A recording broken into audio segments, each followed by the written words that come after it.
Pertama-tama saya ingin mengucapkan selamat Natal kepada saudara-saudara semua yang merayakannya.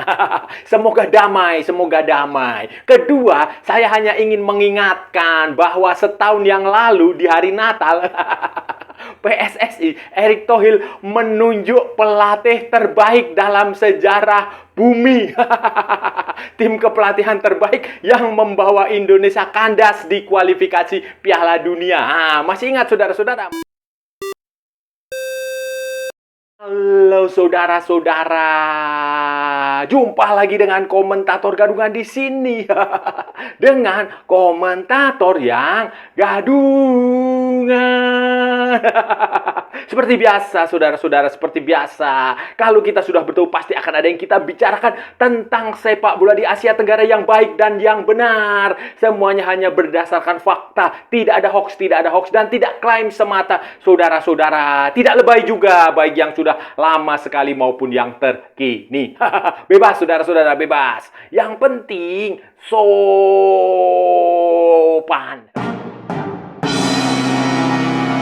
Jadi begini saudara-saudara, sekedar mengingatkan kepada saudara-saudara semua maupun kepada PSSI, tepat setahun yang lalu sejarah hebat tercipta di sepak bola Indonesia.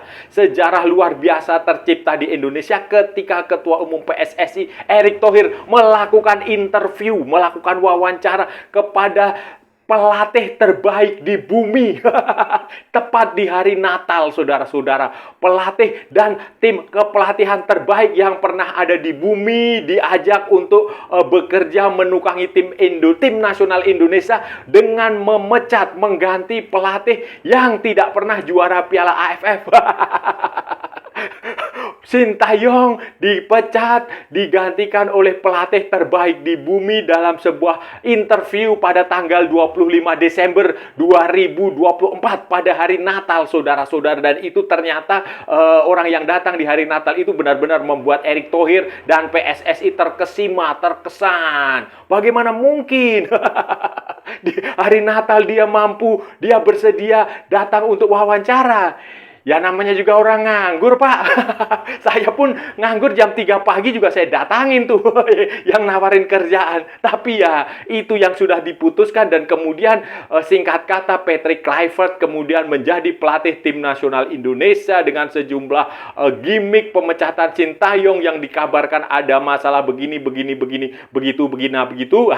Cerita-cerita yang kemudian dibalut, diulas, diulang-ulang walaupun itu tidak jelas sumbernya dari mana melandasi pemecatan Sintayong dan kemudian digantikan oleh pelatih yang namanya Patrick Kluivert beserta dengan Alex Pastoor, kemudian Denny Lansat dan tim kepelatihan yang jumlahnya belasan, saudara-saudara, dan itu dianggap sebagai tim kepelatihan terbaik di bumi. Bukan di Indonesia aja, bukan, tapi di bumi. Hasilnya, saudara-saudara, dengan tim kepelatihan terbaik di bumi dan memecat pelatih yang gagal menjuarai Piala AFF, gagal mendapatkan medali emas SEA Games, gagal di level Asia Tenggara lah pokoknya.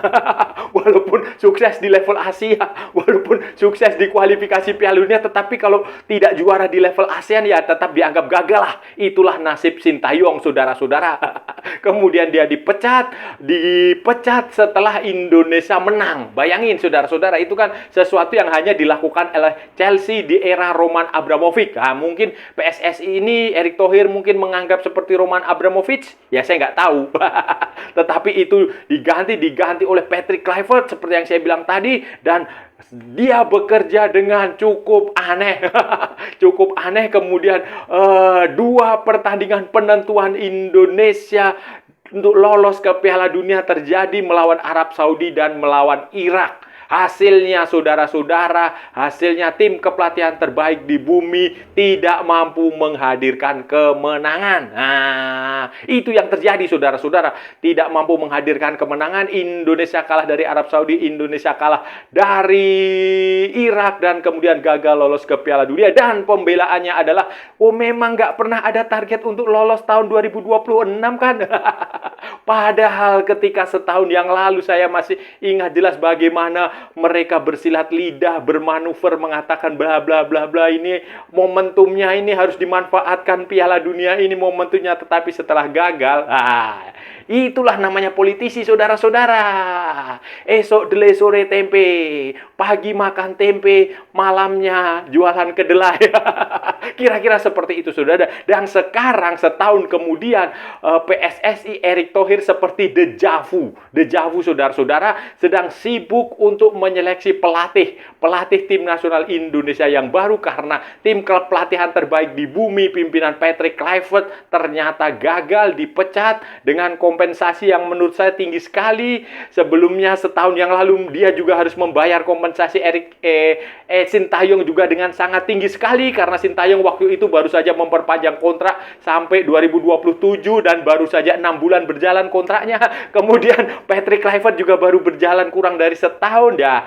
Sekarang dejavu lagi, PSSI sedang mencari pelatih yang saya nggak tahu ini, tetapi apakah ini pelatih terbaik di bumi atau apa, tetapi dua kandidat sudah dibicarakan, Giovanni Van Bronckhorst dan John Herdman, dan tampaknya yang paling kuat, kandidat paling kuat adalah John Herdman, pelatih asal Inggris berusia 50 tahun, mantan pelatih tim nasional putri Selandia Baru, tim nasional putri Kanada, dan pelatih tim putra Kanada yang meloloskan Kanada ke Piala Dunia 2022, Piala Dunia pertama dalam 36 tahun, saudara-saudara.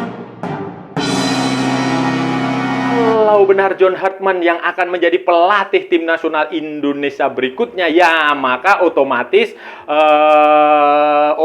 maka dengan demikian harus segera diumumkan, ini pelatihnya ini harus segera diumumkan supaya ada waktu jeda. Dan dengar-dengar menurut berita John Herdman ini, saudara-saudara, pertama kali diungkapkan oleh media dari Honduras. Kenapa dari Honduras? Karena Honduras juga mengincar John Herdman, dan asosiasi sepak bola Honduras mendapatkan jawaban bahwa John Herdman sudah sepakat untuk menukangi tim nasional Indonesia sampai 2030 dengan target fase knockout. Berarti babak 16 besar ya. Babak 16 besar Piala Asia 2027 dan lolos ke Piala Dunia 2030 di 2030 itu di Spanyol, Portugal, Maroko, Paraguay, Uruguay, Argentina. 6. Bayangin, 6 negara jadi tuan rumah, saudara-saudara. Itu Piala Dunia 2030. Tidak ada lagi target. Saya nggak tahu ya, apa rumornya itu, apakah dia juga tetap dibebani target untuk juara di level ASEAN, AFF atau tidak. Tetapi menurut berita itu 2030 targetnya Piala Dunia, Piala Asia. Kemudian rumor juga mengatakan sejumlah anggota eksekutif komite Exco PSSI juga sudah menyatakan bahwa memang John Herdman akan melatih Indonesia. Sekarang PSSI tinggal menunggu waktu yang tepat, tinggal pengumuman kapan John Herdman akan diumumkan sebagai pelatih tim nasional Indonesia. Apakah minggu ini saya rasa Natal nggak sulit ya, atau minggu depan, atau setelah tahun baru, saudara-saudara. Nah, ini yang mari kita tunggu sama-sama, apakah benar-benar John Herdman yang akan menjadi pelatih tim nasional Indonesia atau siapa? Atau ada pelatih lain, misalnya Jurgen Klopp, atau misalnya siapa? Jose Mourinho mendadak berubah pikiran, atau Pep Guardiola, atau justru Indra Syafri. Ya, ini yang sama-sama kita nantikan dalam beberapa hari ke depan, realisasi rumor tentang John Herdman. Yang selalu saya katakan, saudara-saudara, idealnya untuk pelatih tim nasional Indonesia itu ya memang Sintayong, karena dia sudah paham betul, dia sudah tahu, dia sudah ya begini loh, biarkan Sintayong menyelesaikan pekerjaan dia. Itu idealnya seperti itu. Idealnya seperti biarkan dia menyelesaikan pekerjaan yang sudah dia kerjakan sejak 2019 atau 2020 ya, itu saja biarkan. Tetapi kalau memang ternyata Sintayong tidak bisa, ya saya rasa John Herdman juga solusi yang cukup logis lah, walaupun kita juga nggak tahu Nggak tahu, karena begini, kayak Kanada dan Indonesia tentu saja berbeda. Skuad Kanada tentu saja berbeda dengan skuad yang dimiliki Indonesia. Rivalitas, persaingan di zonanya Kanada, di Amerika Utara, Tengah, dan Karibia, di CONCACAF, itu tentu saja berbeda dengan rivalitas dengan persaingan di Asia Tenggara. Gangguan non-teknis di Kanada tentu saja berbeda dengan gangguan non-teknis di Indonesia. Di Kanada saya yakin, seyakin-yakinnya supporter Kanada tidak kenal siapa ketua asosiasi sepak bola Kanada. Itu nggak ada yang kenal. Menteri-menterinya juga banyak yang nggak kenal. Tetapi di Indonesia, ini John Herdman harus ingat bahwa di Indonesia itu ada banyak faktor politik, bahwa ketua umum PSSI harus lebih populer dari pelatih tim nasional, harus lebih populer dari pemain. Itu prinsip yang harus dipahami oleh John Herdman jika benar-benar menjadi pelatih tim nasional Indonesia. Dan dia juga dia harus ingat, harus tahu bahwa di sepak bola Indonesia itu faktor politik itu jauh lebih penting. Jadi yang kalau nanti Anda sukses, jangan heran kalau nanti yang mengklaim kesuksesan Anda adalah pejabat, menteri, apalagi ketua PSSI, presiden, anggota DPR, siapa lagi, gubernur. Nah, itu yang membedakan sepak bola Indonesia dengan sepak bola Kanada yang nanti akan menjadi tantangan dari John Herdman ketika melatih Indonesia. Kalau dari segi teknis saya tidak meragukan ini John Herdman memang ya kalau dia dari reputasi dia, cara kerja dia itu cukup bagus lah, sudah. Dan dia pengalaman melatih putri. Nanti kalau dia melatih Indonesia, dia bisa jadi supervisor bagi tim nasional putri Indonesia. Itu secara teknik, kualitas, dia main 3-4-3, 3-4-1-2, kayak begitulah, 3-5-2, kayak begitu. Hampir gak beda jauh dengan Sintayong. Punya taktik, punya strategi yang bagus, dia cukup bagus. Kemudian cara mengelola, orangnya agak meledak-ledak di lapangan, tetapi dia sosok yang sangat bagus, baik kepada pemain, ahli motivasi saudara-saudara. Dia memperlakukan pemain itu ya seperti ya kayak Sintayong ya, bapak dan anak, kayak begitu. Itu secara teknis itu kita nggak perlu saya nggak ragu dengan John Herdman. Tetapi yang perlu kita waspadai adalah non teknis, seperti yang saya bilang tadi.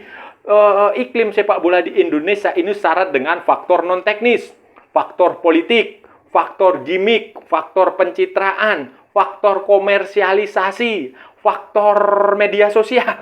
Nah, itu John Herdman harus siap dan harus tahu itu. Jangan sampai nanti dia shock kultur, dia stres di sini. Oh, ternyata sebelum pertandingan harus pergi dulu ke mana? Ke panti asuhan atau ke sini atau ke situ, atau sowan kepada si ini si itu, ketemu pejabat ini, nah, itu yang saya rasa shock kultur yang akan dihadapi oleh John Herdman. Nah, sehebat-hebatnya pelatih di dunia manapun, kalau dia dihadapkan pada faktor-faktor seperti ini, itu akan berat sekali, Saudara. Itu harus dipahami oleh John Herdman. Secara non-teknis itu yang akan menjadi hambatan, karena ya kita tahu sendirilah, di Indonesia kan yang sukses adalah pejabat. Medali emas, 91 medali emas di SEA Games, yang sukses, yang dianggap sukses adalah menteri, bukan atletnya.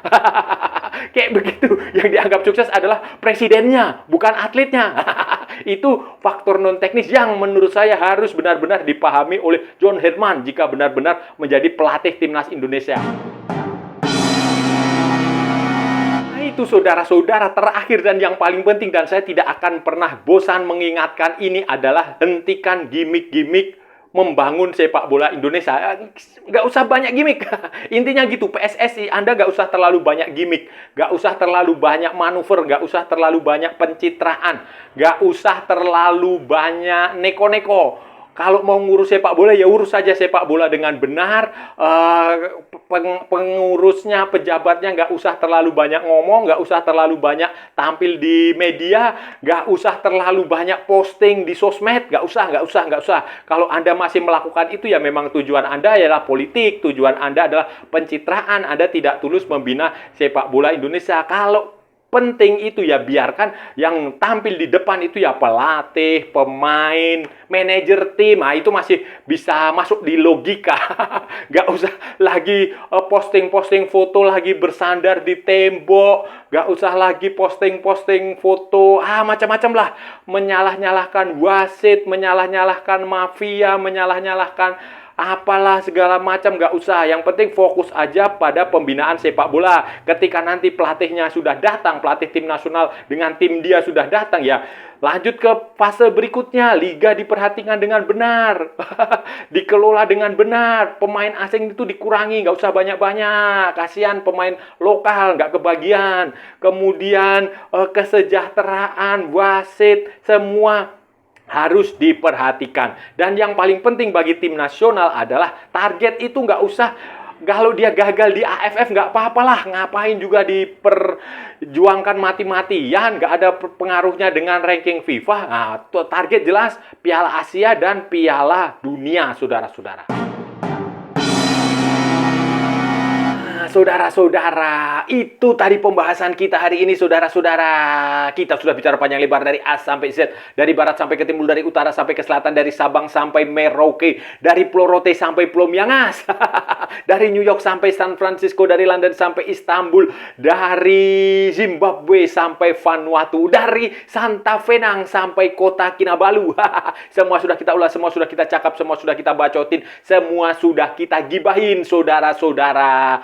Hari ini tadi kita bicara lagi tentang pelatih tim nasional Indonesia. Ya, masih belum jelas. Rumor-rumornya katanya akan diumumkan dalam waktu dekat ini. Rumor-rumornya katanya John Herdman akan diresmikan dalam waktu kontrak sampai 2030 dengan target lolos ke Piala Dunia 2030, dengan target lolos ke fase knockout Piala Asia 2027, saudara-saudara. Target yang sudah sewajarnya, target yang normal, yang memang harus dimiliki oleh pelatih tim nasional Indonesia. Bukan lagi target mendapatkan medali emas SEA Games, bukan lagi target untuk sekedar menjuarai Piala AFF, bukan. Targetnya besar, dan memang tahun depan 2026 ini ada agendanya akan sangat padat sekali, saudara-saudara, karena FIFA Matchday nantinya akan berubah menjadi AFC Nation League. Nah, AFC Nation League, saudara-saudara, Liga Bangsa-Bangsa Asia, dan itu butuh pelatih yang definitif, karena bulan Maret juga nanti akan ada FIFA Series. Indonesia akan menjadi salah satu tuan rumahnya dengan sejumlah lawan dari zona konfederasi lain yang belum ditentukan oleh FIFA. Nanti ditentukannya berdasarkan ranking edisi terbaru yang kemarin Desember itu, saudara-saudara. Nanti Januari akan diumumkan kira-kira siapa lawan Indonesia, tetapi yang sudah jelas itu adalah Saint Kitts and Nevis, tim dari CONCACAF, saudara-saudara, Amerika Tengah dan Karibia. Mungkin banyak juga yang nggak ngerti ini negara macam apa nih. Itu kalau saudara-saudara ingat, dulu ada pemain Sriwijaya FC itu namanya Keith Gama, itu pemain Saint Kitts and Nevis, saudara-saudara itu. Tapi dia sudah pensiun tentu saja kan. Itu kemudian ya makanya butuh pelatih, cepat mendatangkan pelatih sekarang supaya persiapannya lebih baik lagi. Karena kalau saudara-saudara ingat, setahun yang lalu PSSI Erick Thohir memutuskan menunjuk seorang pelatih, sebuah tim kepelatihan terbaik dalam sejarah bumi. Untuk menukangi tim nasional Indonesia, dan hasilnya, saudara-saudara, luar biasa. Gagal lolos ke Piala Dunia walaupun Piala Dunia sudah ada di depan mata. Dan saya rasa sudah cukup ya pembahasan kita kali ini. Kalau ada salah-salah ya mohon maaf. Namanya juga gadungan, saudara-saudara. Wajar kalau gadungan itu salah. Tetapi kalau benar berarti sebuah kebenaran. Kalau saudara-saudara merasa channel ini bermanfaat, berguna, menghibur, menginspirasi, silahkan like, share, and subscribe. Tapi kalau tidak, saudara-saudara, abaikan saja, skip. Jangan ditonton, tetapi jangan nyampah. Jangan membuat komentar-komentar yang menghina, menghujat, melecehkan, merendahkan orang maupun negara lain. Santai aja, ini hanya bola, kita cari teman, bukan cari musuh.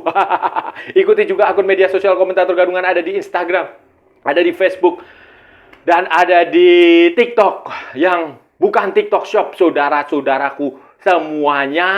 Oke, sampai bertemu lagi di edisi berikutnya dengan tema-tema yang jauh tidak bermanfaat, dengan tema-tema yang jauh tidak berguna, dengan tema-tema yang jauh lebih membagongkan.